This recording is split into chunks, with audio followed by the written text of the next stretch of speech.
Oke, assalamualaikum. Waalaikumsalam warahmatullahi wabarakatuh. Oke, pripun Pak badhe tangglet niki untuk kedepannya niku pripun? Terkait menapa menika? Nggih, terkait napa wae sing badhe kula tanggetaken sesuai. Sepatus untuk kedepannya lebih apa bersatu lagi dengan NKRI. Iya. Nggih. Terus kita ini kan upaya Nggih. hari ini tadi kan bertepatan pada tanggal 28 Oktober. Nggih. Pada saat 28 Oktober tahun 1900 waktu itu kan ada peristiwa yang cukup fundamental terkait fenomena kaitanipun masalah Sumpah Pemuda.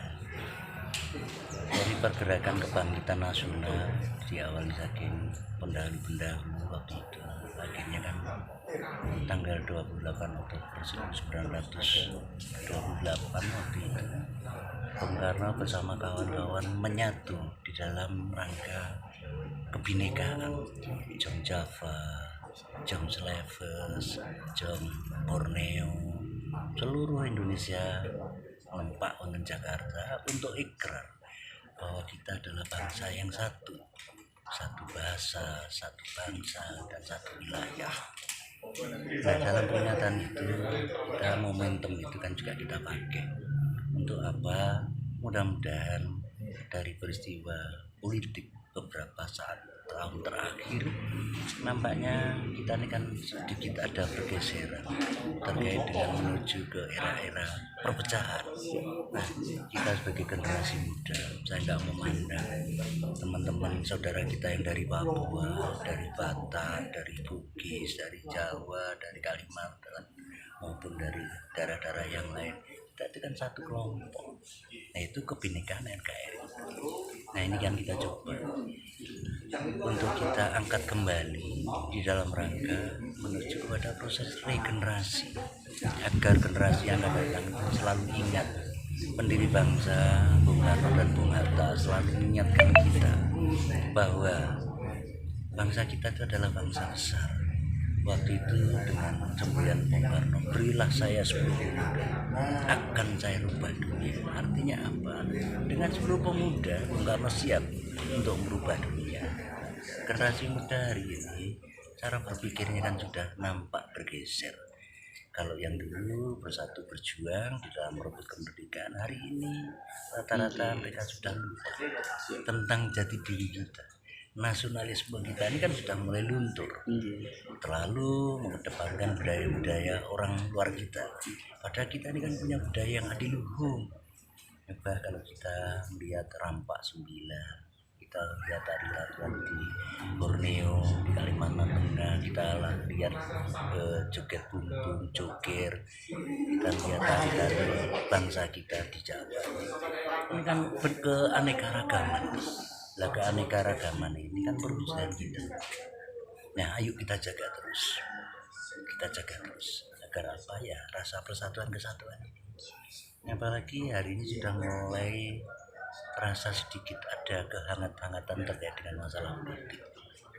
Nah, ini nampaknya kan sudah ada yang menggunakan politik identitas, ada yang benar-benar ke NKRI-an. Nah, ini tarik menarik ini. Nah, ini kan harus kita sadarkan, kita coba untuk kita saling merenung bahwa kita sebagai bangsa ini kan sudah punya fondasi kita, yaitu kan Pancasila dan Undang-Undang Dasar. Ini mesti kan harus kita jaga, jangan dirubah. Kita bisa besar semacam ini kan karena itu kita sudah berkali-kali dirongrong dengan Pancasilanya, dirongrong dengan Undang-Undang Dasarnya. Beberapa kali kita kan sempat amandemen tentang perubahan Undang-Undang Dasar dan seterusnya. Kalau ini nanti sampai hilang, yang senang siapa? Ya kaum kapitalis. Siapa itu? Ya kaum liberal tadi. Apa ya, mungkin negara-negara juga kita Amerika, mungkin Belanda bisa masuk di sini lagi. Nah, inilah. Ini kan harus kita ingatkan. Generasi muda kita banyak yang pintar sebetulnya, tapi potensi ini kan tidak dikembangkan.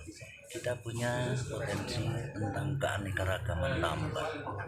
Laut kita cukup luas, tapi kenapa kita ini kok nggak bisa menggerakkan diri kita untuk optimalisasi potensi tersebut? Kita punya laut yang luas, kenapa dari hasil laut kita bisa kita kembangkan untuk kita jadikan macam-macam tadi. Hal yang semacam ini kita coba ingatkan, termasuk ini pertarungan calon wakil presiden. Kita ini kan hanya menjaga, monggo lah untuk menuju ke sana tetap NKRI kan kita pegang, kita jaga. Dengan hancurnya Indonesia, negara-negara luar kan akan sorak gembira. Nah, jangan sampai ke sana, makanya momentum ini yang kita lakukan. Rasa kebinekaan, rasa persatuan, momen Sumpah Pemuda sini, ayo kita kembali untuk kita asal ingat. Nah, termasuk pada generasi muda, rata-rata generasi muda kita sekarang ini sukanya kan jadi karyawan, jadi pegawai, entah itu negeri atau swasta. Intinya mereka ini kan punya potensi nggak mengembangkan ke dunia wirausahaan. Rata-rata masih bergantung pada orang lain. Apa yang saya maksud? Mereka kan sukanya jadi budak, nggak mau mandiri. Bung Karno kan selalu mengingatkan ke kita apa itu tentang berdiri di atas kaki sendiri. Kita ini bisa hidup tanpa bantuan siapapun. Kita ini bisa hidup. Kita punya tangan dua, punya kaki dua, telinga dua, mata dua. Sama saya dengan jenengan kan juga sama. Tapi kenapa tidak kita kembangkan? Justru kita malah dimanfaatkan orang lain. Jadi karyawan ini kan dimanfaatkan orang lain. Nah ini ayo kesadaran nasional yang harus kita bangun. Bung Karno mengajarkan ke kita meninggali budaya-budaya kepada kita. Bung Karno dengan politik bebas aktif. Ini pernah dilakukan Jokowi saat Ukraina dengan Rusia perang. Coba siapa presiden yang berani datang ke sana kecuali Jokowi? Ini kan perwujudan bahwa Indonesia itu cinta damai. Indonesia itu bebas aktif politiknya, bukan blok NATO, bukan blok Seattle, blok manapun. Kita ini kan negara netral, ayo kita bersatu. Akhirnya Jokowi datang ke sana. Bung Hatta meninggalkan politik kepada kita, khususnya politik ekonomi. Mestinya sokok ekonomi kita sesuai dengan Undang-Undang Dasar 1945 kan kooperasi dari oleh untuk mestinya itu. Tapi sekarang sudah mulai bergeser. Mana itu kapitalisme, munculnya Indomaret, Alfamart di mana-mana itu perwujudan dari sistem kapitalis. Kalau itu nanti muncul di mana-mana, akhirnya Bocah, Boti, Jem, Yumi, itu kira-kira mereka nggak punya kesempatan untuk berdagang karena semua sudah ditata. Nah ini mudah-mudahan pemerintah juga paham, negara juga paham untuk apa ya jaga rakyatnya, jaga rakyatnya. Sampaikan di momen selanjutnya yang terkait dengan calon presiden.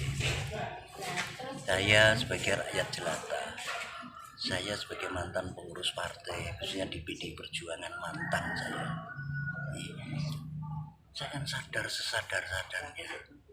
Saya sudah belajar di politik, sudah belajar di masyarakat secara praktis.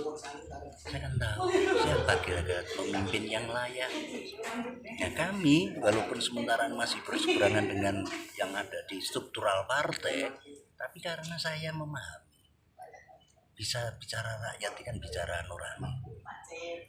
Bu Mega pernah ngomong suara rakyat adalah suara Tuhan. Nah ini mestinya didengar sama Bu Mega ini. Ini suara rakyat, ini suara Tuhan. Kenapa rekomendasi tidak segera dimunculkan? Waktu 2 tahun itu kan masih terlalu singkat lah. Kalau nggak kita mulai terus kapan? Nah kita mudah-mudahan menyadarkan di pimpinan mana pusat untuk segera untuk merealisasikan apa yang jadi suara rakyat, suara Tuhan. Nah dari sinilah mudah-mudahan hari ini kita berikrar mantan pengurus partai sepakat untuk mendukung Ganjar Pranowo. Amin. Amin. Karena saya melihat apa yang dilakukan Ganjar Pranowo itu juga amanah, bukan rekayasa. Dan sekaligus ini saya juga sampaikan seperti acara yang sederhana semacam ini. Kalau penjenengan tahu tadi, yang membawa aqua, saya nggak perintah, tahu-tahu membawa sendiri. Yang membawa snack, tahu-tahu membawa sendiri. Yang membawa kucing, kita nggak pernah menginstruksikan kepada siapa. Ya, tapi alhamdulillah setelah kita kumpul datang, kok semua ada. Alhamdulillah. Ini gotong royong nih sebetulnya. Gotong royong ini bisa. Tidak perlu bantuan orang lain. Asal mau melalui potensi. Nah, mudah-mudahan harapan kami Pak Ganjar di saat lahirnya tanggal 28 bertepatan dengan Hari Sumpah Pemuda ini sebagai momentum yang terbaik. Kami sebagai masyarakat Blitar, khususnya tergabung di dalam Ganjaris, Serikan, dan sahabat Ganjar dan yang lain-lain, ini memotivasi pada Pak Ganjar tetap semangat, jaga kesehatan, agar tetap melakukan hal yang terbaik untuk NKRI. Mungkin itu gambaran dari saya. Terima kasih. Terus waktu panjenengan mungkin bermanfaat. Amin. Amin.